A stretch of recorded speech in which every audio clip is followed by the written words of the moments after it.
ঢোকা এসব ঢোকা। এখানে পাখির বাসা আগের দিন দেখেছিলাম। ঢোকা ঢোকা, আরে সোজা শুধু ঢোকা। টান, আরে নৌকা ঠেল, আসছে না তো। ঠেল ঠেল ঠেল ঠেল, আর অল্প একটু ডিম আছে সামনে, পাখির ডিম আছে। চলে এসছে চলে এসছে চলে এসছে বন্ধুরা, এই দেখো কি পাখির ডিম পেলাম। আস্তে আস্তে আস্তে আস্তে আস্তে আস্তে আস্তে আস্তে, এই দেখো কি পাখির ডিম পেলাম। কালকে আমরা দুদিন আগে এখানে এসেছিলাম, দেখেছিলাম যে পাখির বাসা ধান যখন ইয়ে করছিল তখন। দেখুন দুদিন আগে এসেছিলাম, এখান থেকে পাখি দুটো বেরিয়েছিল।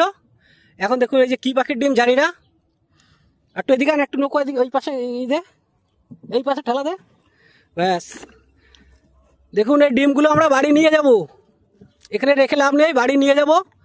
এবং ইনকিউবেটর আছে ওখানে, আর এই ডিম থেকে যদি কোনো বাচ্চা হয়, সঠিকভাবে যদি কোনো বাচ্চা হয়, সেটাকে বড় করে আমরা আবারও এসে এই মাঠে তাদের রিলিজ করে দেবো বা ছেড়ে দেবো। তা দেখুন সম্পূর্ণ ভিডিওটা দেখতে থাকুন বন্ধুরা, আশা করি খুব সুন্দর একটা ভিডিও হতে চলেছে। সঙ্গে থাকবেন, আবারও এসে ছেড়ে দেবো, এটা কথা দিচ্ছি। বন্ধুরা এখানে কিছু ডিম পাওয়া গেল, এই ডিমগুলো রাখবো না, আমরা বাড়ি নিয়ে যাব, কারণ এখানে রাখলে অন্য কেউ এসে নিয়ে চলে যাবে। এবং এই ডিম থেকে কি বাচ্চা বেরোয়, মানে কি পাখির বাচ্চা বেরোয়, বা হাঁসের বাচ্চা, সম্ভবত এটা বেলে হাঁস বা জল হাঁস যেটা বলে, সে হাঁসের বাচ্চাই হবে, হাঁসের ডিমই হবে। তা দুদিন আগে আমরা এসেছিলাম এখান থেকে পাখি উড়ে যেতে দেখেছি। তা আজকে আবার এখানে ঢুকলাম এবং দেখলাম এখানে 5টা ডিম পড়ে আছে। এবং কি পাখির ডিম এখনও কনফার্ম হয়নি, যে কারণে ডিমগুলো আমরা এখানে রাখবো না, ডিমগুলো আমরা নিয়ে যাব এবং বাড়ি ইনকিউবেটরে ডিমগুলো দেবো। যদি সঠিকভাবে বাচ্চা হয় তাহলে আপনাদের ভিডিওতে আমরা দেখাবো যে কি পাখির ডিম বা কি হাঁসের ডিম। এবং যদি বাচ্চা না হয় তাহলে আর ভিডিও আমরা আপলোড করবো না। এবং এখানে ডিমগুলো রাখা যাবে না, যে ডিমগুলো এখানে দেখতে পাচ্ছেন, এই ডিমগুলো এখানে রাখা যাবে না, কেননা অন্য কেউ আসলে ডিমগুলো নিয়ে যাবে বা নষ্ট করে দেবে, কাকে যদি দেখে কাকে খেয়ে নেবে বা নষ্ট করে ফেলবে। আসলে ডিমগুলো আমরা এবার নিয়ে যাব।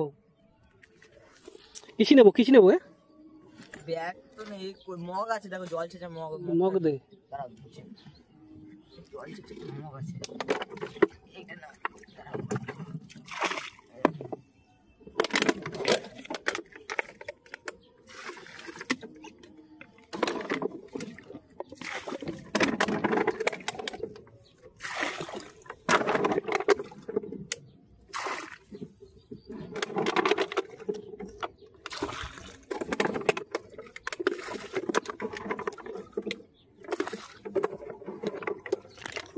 পাখিরা তো এসে খুঁজে মারবে না। ডিমগুলো আমরা নিয়ে যাচ্ছি। তো আজকের মাঠের ভিডিও এইটুকুই ছিল। থ্যাংক ইউ, ধন্যবাদ সকলকে। আপনারা খারাপ কমেন্ট কিছু করবেন না। আমরা ডিমগুলো নিয়ে যাচ্ছি, যদি সত্যি কোনো ডিম থেকে সত্যি কোনো বাচ্চা হয় বা হাঁসের বাচ্চা হয়, নিশ্চয়ই আবার মাঠে এসে আমরা তাদের রিলিজ করে দেবো বা ছেড়ে দেবো। থ্যাংক ইউ সকলকে, থ্যাংক ইউ।